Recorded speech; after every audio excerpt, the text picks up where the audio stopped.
আসসালামু আলাইকুম ওয়া রাহমাতুল্লাহি ওয়া বারাকাতুহু। দূরের এবং কাছের যে যেখান থেকে আমাকে দেখছেন আপনাদের সবাইকে স্বাগতম জানাচ্ছি আপনাদের প্রিয় চ্যানেল প্যারাডাইস টিভি 24 এ।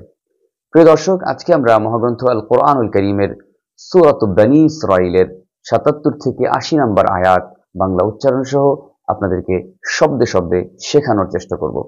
অত্যন্ত গুরুত্বপূর্ণ এই আয়াতগুলো অবশ্যই আপনাদের শেখা উচিত। চলুন প্রিয় দর্শক, তাহলে আমরা শুরু করি।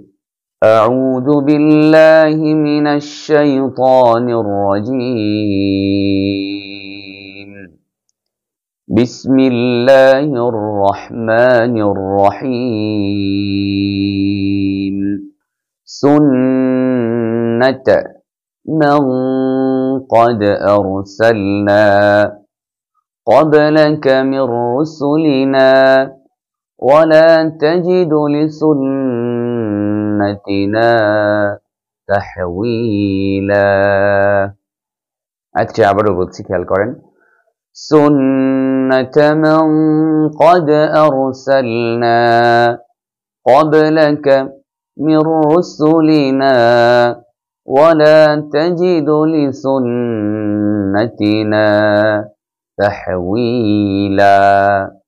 আরেকবার বলছি। سنة من قد أرسلنا قبلك من رسلنا ولا تجد لسنتنا تحويلا. পরের আয়াতে যাচ্ছি, অর্থাৎ ৭৮ নম্বর আয়াত।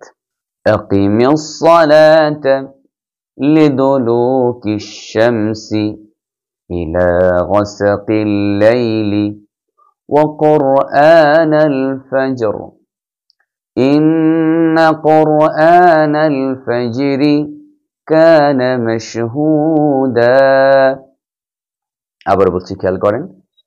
أقم الصلاة لدلوك الشمس إلى غسق الليل وقرآن الفجر. আমরা বলবো ফজর। إن قرآن الفجر كان مشهودا. পরের আয়াত। ومن الليل فتهجد به نافلة لك عسى أن يبعثك ربك مقاما محمودا. আচ্ছা, আবারও বলছি। ومن الليل فتهجد به نافلة لك عسى أن يبعثك ربك مقاما محمودا. এরপর ৮০ নম্বর আয়াত।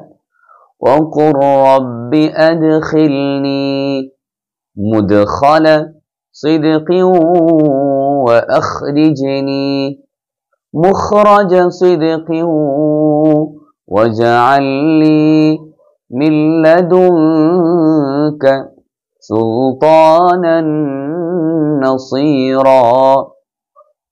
আবার বলছি, খেয়াল করেন। وقل رب أدخلني مدخل صدق